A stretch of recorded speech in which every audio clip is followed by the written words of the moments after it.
ఓం శాంతి. మధురమైన పిల్లలారా, తండ్రి మీకు అవినాశి జ్ఞానరత్నాలను దానం చేస్తారు. మీరు వాటిని మళ్ళీ ఇతరులకు దానమిస్తూ ఉండండి. ఈ దానము ద్వారానే సద్గతి కలుగుతుంది. ప్రశ్న: మీకు తప్ప ఇతరుల ఎవరికి తెలియని నూతన మార్గం ఏది? ఇంటికి పోయే మార్గము లేక స్వర్గానికి వెళ్ళే మార్గము తండ్రి ద్వారా ఇప్పుడు మీకు లభించింది. శాంతిధామము మన ఆత్మలందరి ఇల్లు అని మీకు తెలుసు. స్వర్గం వేరు, శాంతిధామం వేరు. ఈ నూతన మార్గము మీకు తప్ప మరెవ్వరికీ తెలియదు. కుంభకర్ణుని నిద్ర నుంచి లేవండి, కళ్ళు తెరవండి, పవిత్రమవ్వండి అని మీరు చెప్తారు. పవిత్రంగా అయితేనే ఇంటికి వెళ్ళగలరు. పాట: మేలుకోండి ప్రేయసీలారా, మేలుకోండి. ఓం శాంతి. భగవాను వాచ. తండ్రి అర్థం చేయిస్తూ ఉన్నారు. మనుషుల్ని కానీ దేవతలను కానీ భగవంతుడు అని అనరు. ఎందుకంటే వారికి సాకార రూపం ఉంటుంది. పరంపిత పరమాత్మకు ఆకార రూపం కానీ సాకార రూపం కానీ లేవు. అందుకే వారిని శివ పరమాత్మాయ నమః అని అంటారు. జ్ఞానసాగర్లు వారొక్కరు మాత్రమే. ఏ మనిషిలోనూ జ్ఞానం లేదు. దేని జ్ఞానము? రచయిత రచనల ఆది మధ్యాంతాల జ్ఞానము అంటే ఆత్మ పరమాత్మ జ్ఞానము వేరే ఎవ్వరిలోనూ లేరు.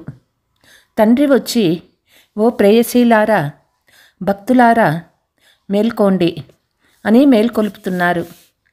స్త్రీ పురుషులందరూ భక్తులే. భగవంతుని స్మృతి చేస్తారు. వధువులంతా ఒక్క వరుని మాత్రమే స్మృతి చేస్తారు. ప్రేయసీలైన ఆత్మలంతా ప్రియుడైన పరంపిత పరమాత్మను స్మృతి చేస్తారు. అందరూ సీతలే. రాముడు ఒక్క పరంపిత పరమాత్మ మాత్రమే. రాముడనే పదము ఎందుకు వాడతారు? రావణ రాజ్యముంది కదా, అందువల్లనే దానిని పోల్చేందుకు రామరాజ్యమని అంటారు. రాముడు అంటే తండ్రి.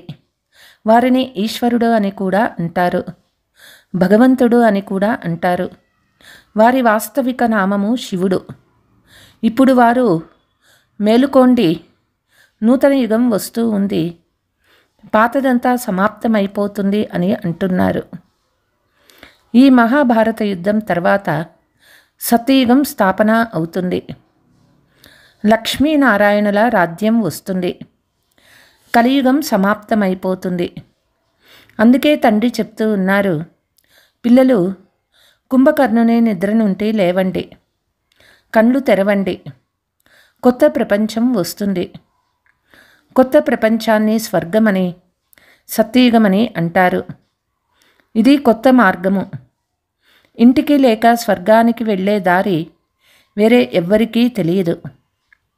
స్వర్గం వేరు, ఆత్మలుండే శాంతిధామం వేరు. తండ్రి చెప్తూ ఉన్నారు, మేలుకోండి. మీరు రావణ రాజ్యంలో పతితులైపోయారు. ఈ సమయంలో ఒక్క పవిత్ర ఆత్మ కూడా లేదు. ఒక్కరిని కూడా పుణ్యాత్మ అని అనరు. భలే మానవులు దాన పుణ్యాలు చేస్తారు, కానీ ఒక్క పవిత్ర ఆత్మ కూడా లేదు. ఇక్కడ కలియుగంలో ఉన్న వారంతా పతితాత్మలే. సత్యయుగంలో పావన ఆత్మలు ఉంటారు. అందుకే ఓ శ్రీబాబా, మీరొచ్చి మమ్మల్ని పావనాత్మలుగా చేయండి అని అంటారు. ఇది పవిత్రతా విషయము. ఇప్పుడు ఆ తండ్రి వచ్చి, పిల్లలు మీకు అవినాశి జ్ఞాన రత్నాలు దానమిస్తూ ఉన్నారు. మీరు కూడా ఇతరులకు దానమిస్తూ ఉండండని అంటారు. అలా చేస్తూ ఉంటే మీకు పట్టిన పంచవికారాల గ్రహణం వదిలిపోతుంది. పంచవికారాలు దానమిస్తే దుఃఖమనే గ్రహణం వదిలిపోతుంది. పవిత్రంగా అయ్యి సుఖధామంలోకి వెళ్తారు. పంచవికారాలలో నెంబర్ 1 కామ వికారము. దానిని వదిలి పవిత్రులు అవ్వండి. స్వయం వారు కూడా, ఓ పతిత పావన, మమ్మల్ని పావనం చేయండి అని అంటారు. వికారులను పతితులని అంటారు. ఈ సుఖదుఖాల ఆట భారతదేశం కొరకే. తండ్రి భారతదేశంలో వచ్చి సాధారణ శరీరంలో ప్రవేశించి వీరి చరిత్రను కూడా వినిపిస్తారు. వీరంతా బ్రాహ్మణులు, బ్రహ్మణీలు, ప్రజాపిత బ్రహ్మకు సంతానము. మీరు అందరికీ పవిత్రంగా ఏ యుక్తి తెలుపుతారు. బ్రహ్మ కుమారులు, బ్రహ్మ కుమారీలైన మీరు వికారులకు వశమవ్వరాదు. బ్రాహ్మణ జన్మ ఇది ఒక్కటి మాత్రమే. దేవతావర్ణంలో మీరు 20 జన్మలు తీసుకుంటారు. వైశ్య శూద్ర వర్ణాలలో 63 జన్మలు తీసుకుంటారు. బ్రాహ్మణ వర్ణానికి ఇది ఒక్కటే అంతిమ జన్మ. ఇందులోనే పవిత్రంగా అవ్వాలి. తండ్రి పవిత్రంగా అవ్వండి అని అంటూ ఉన్నారు. తండ్రి స్మృతితో అంటే యోగ బలంతో వికర్మలు భస్మమవుతాయి.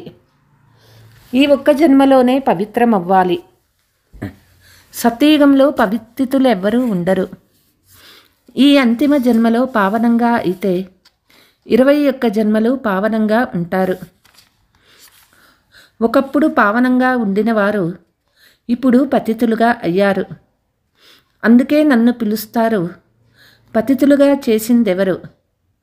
రావణుని ఆసురీ మతం నుండి, రావణ రాజ్యం నుండి, దుఃఖము నుండి నేను తప్ప పిల్లలైన మిమ్మల్ని ఇతరులెవరూ ముక్తులుగా చేయలేరు.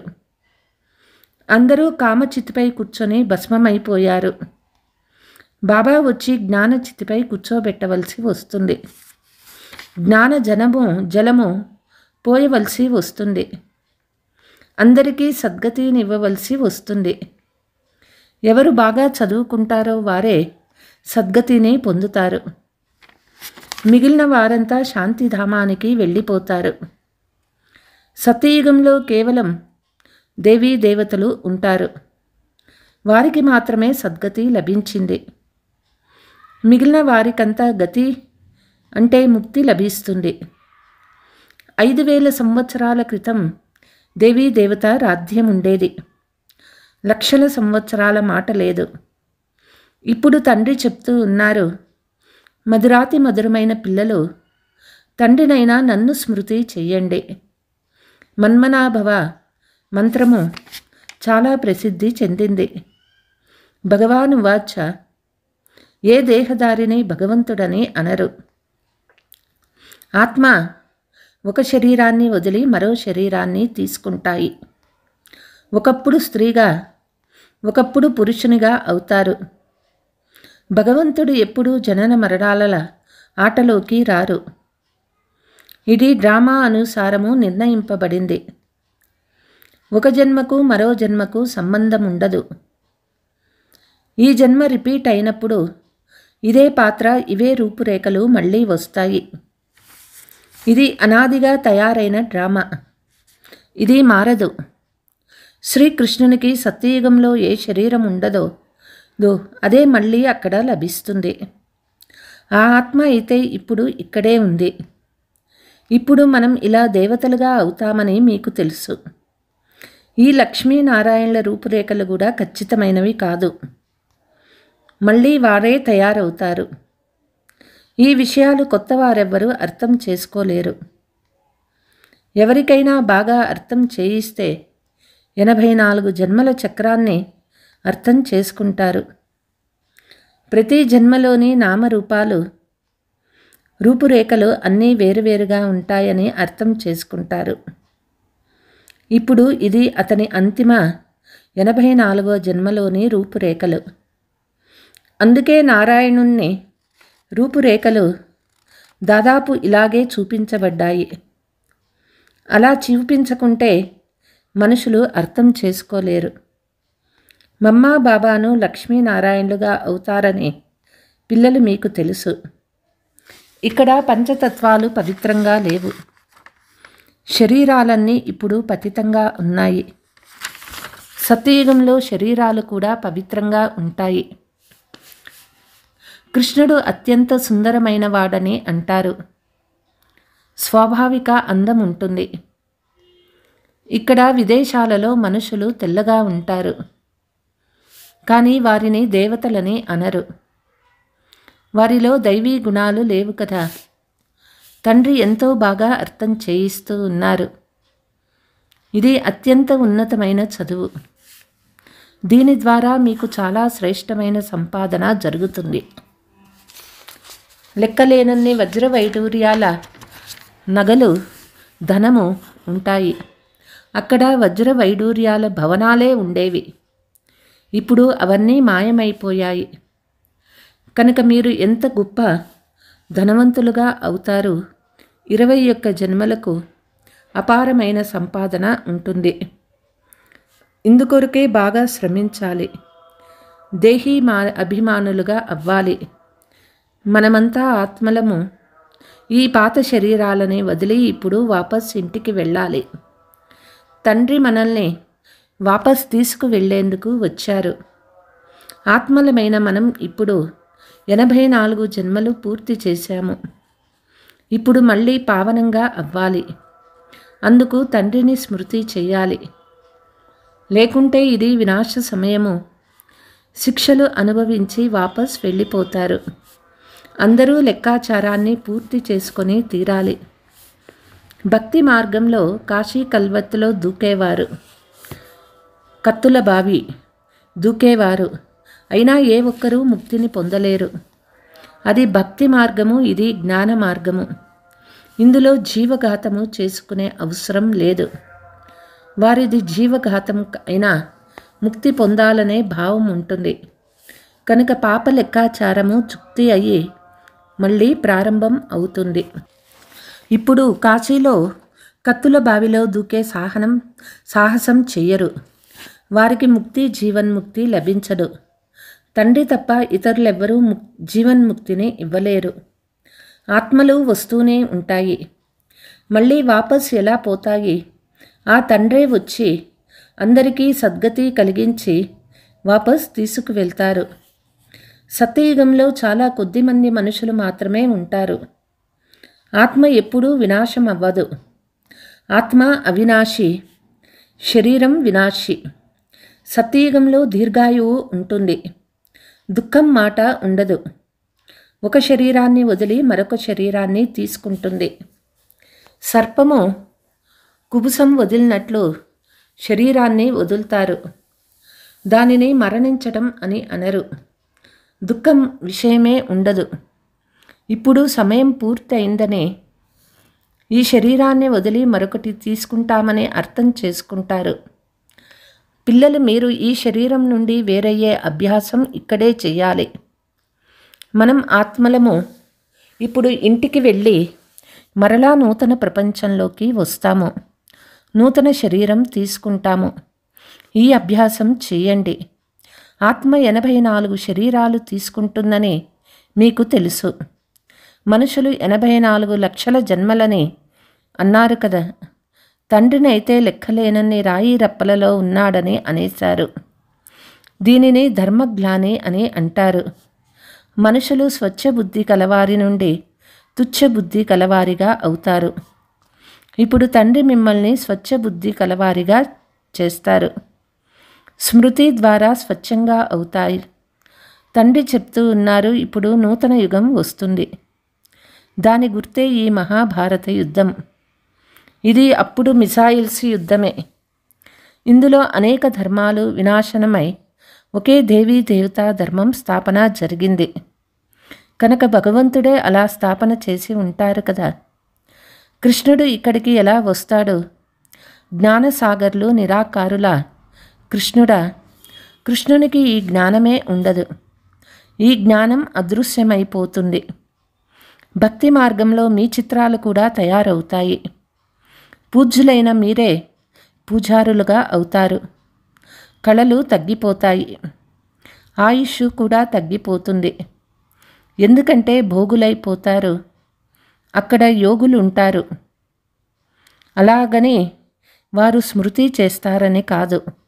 అక్కడ ఉండేది పవిత్రులే. కృష్ణుణ్ణి కూడా యోగేశ్వరుడని అంటారు. ఇప్పుడు కృష్ణుని ఆత్మ తండ్రితో యోగము చేస్తూ ఉంది. కృష్ణుని ఆత్మ ఈ సమయంలో యోగేశ్వరునిగా ఉంది. సత్యయుగంలో యోగేశ్వరుడని అనరు. అక్కడ రాకుమారునిగా అవుతుంది. చివరిలో తండ్రి తప్ప ఏ ఇతర శరీరధారులు గుర్తురానంత స్థితి ఉండాలి. శరీరం నుండి, పాత ప్రపంచం నుండి మమకారం నశించాలి.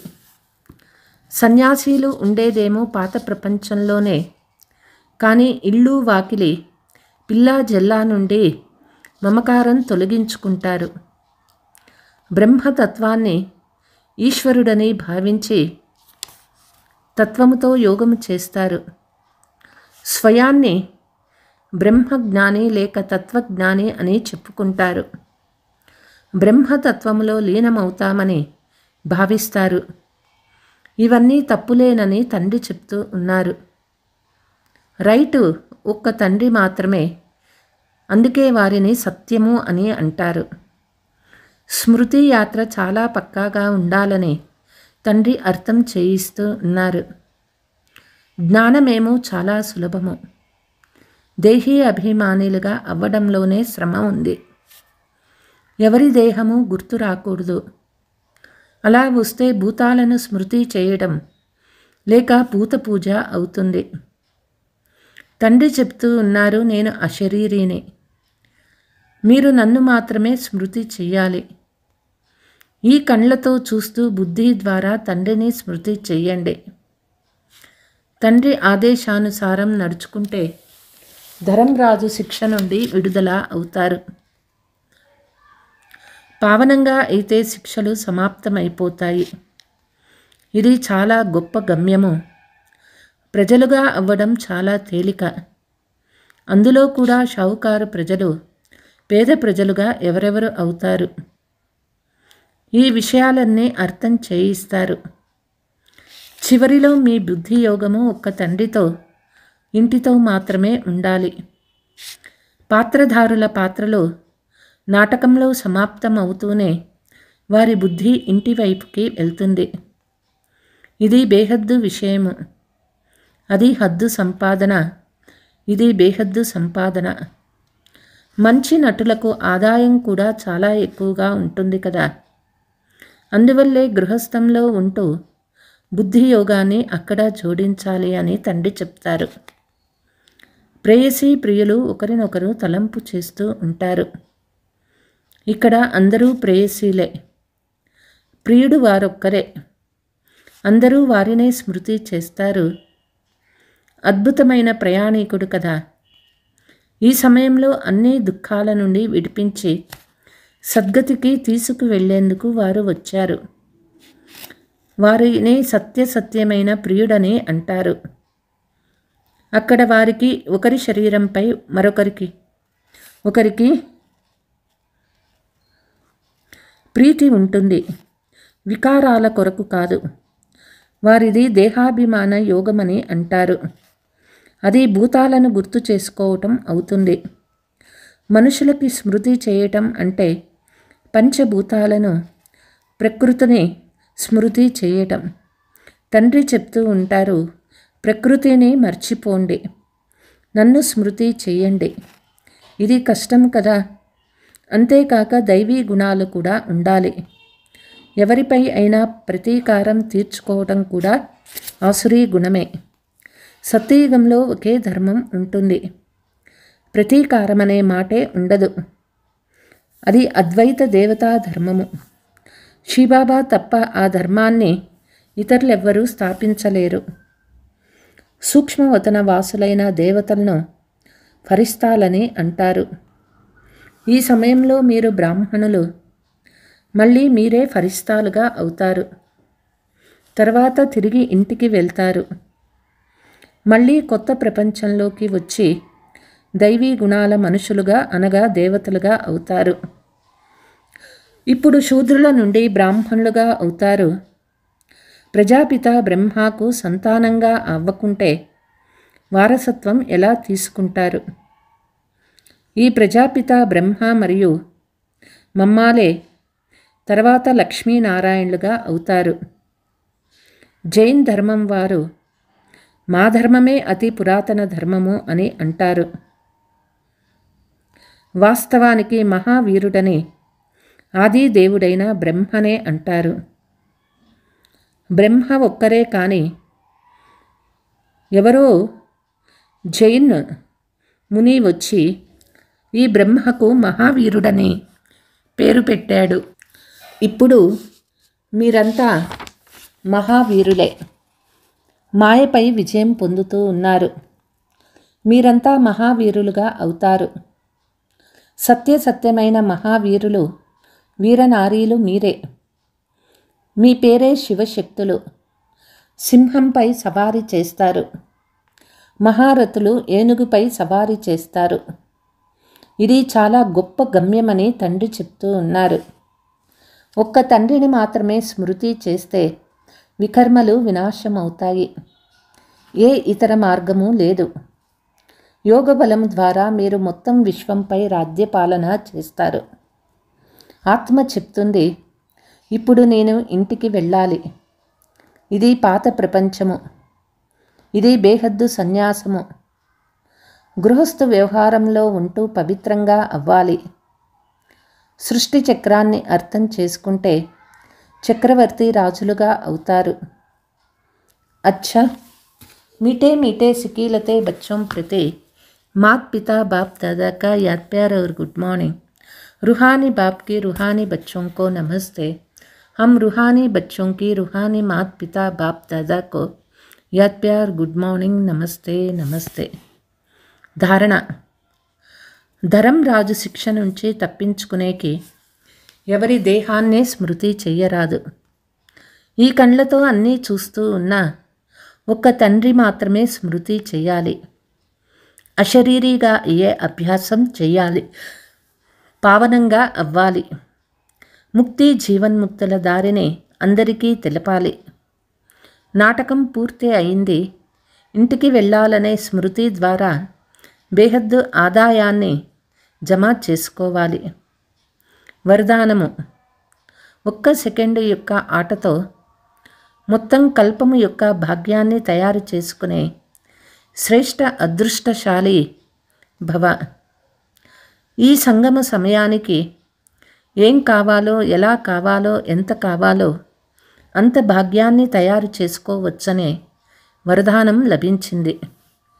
ఎందుకంటే భాగ్య విధాత అయిన తండ్రి భాగ్యాన్ని తయారు చేసుకునే తాళం చెవి పిల్లల చేతికి ఇచ్చారు. చివర్లో ఉండేవారు కూడా వేగంగా వదిలి ఫస్ట్లోకి రావచ్చు. సేవల విస్తారంలో స్వస్థితి సెకండులో సారస్వరూపంగా చేసుకునే అభ్యాసం చేయండి. ఇప్పటికిప్పుడు 1 సెకండులో మాస్టర్ బీజరూపులుగా అయిపోండి. ఆదేశం లభిస్తూనే అయిపోవాలి.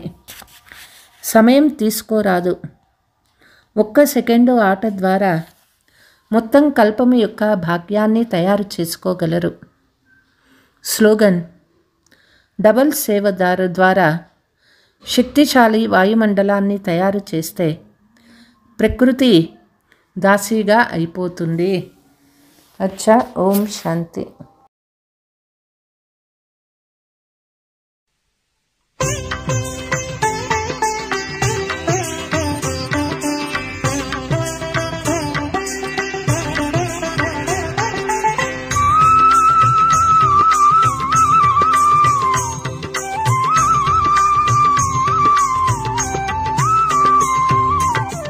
అలసినవో యాత్రికుడా, తెలుపుము ఎచ్చటికి నీ పయనం. అలసినవో యాత్రికుడా, తెలుపుము ఎచ్చటికి నీ పయనం.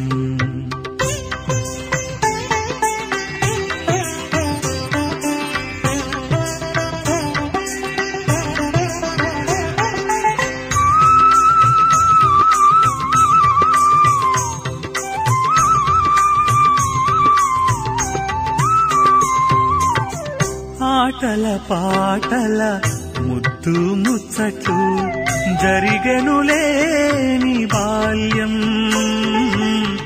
అమ్మా నాన్నల మమతల వలలో జరిగెనులే కౌమారం. తీయని కోర్కెల తీరని దాహపు సుడులు తిరిగే యౌవనం. ఆశల అలజడి అటు ఇటు పరుగుల జరిగెనులే కాలం. ఆటల పాటల ముద్దు ముచ్చట్లు జరిగెనులే నీ బాల్యం. అమ్మా నాన్నల మమతల వలలో జరిగెనులే కౌమారం.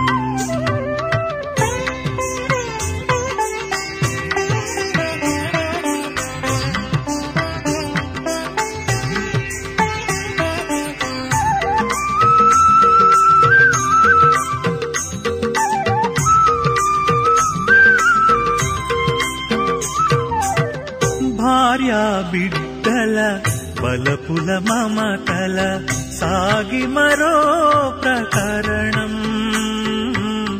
ధనము గృహము వాహనములకై కరిగెనులే భుజబలము. తోటి వారితో పోటీ బ్రతుకున పరుగులతో పందెము. జవసత్వములు పుడుగగ నీవు చేరితివి వృద్ధాప్యం. ఆటల పాటల ముద్దు ముచ్చట్లు జరిగెనులే నీ బాల్యం. అమ్మా నాన్నల మమతల వలలో జరిగెనులే కౌమారం.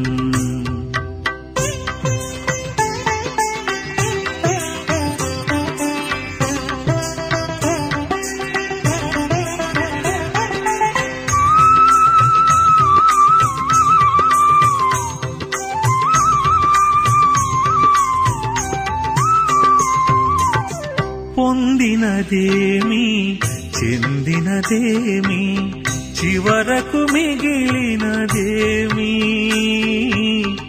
ఎవ్వరు నీవు ఎక్కడి వాడవు ఏమిటి జీవితం.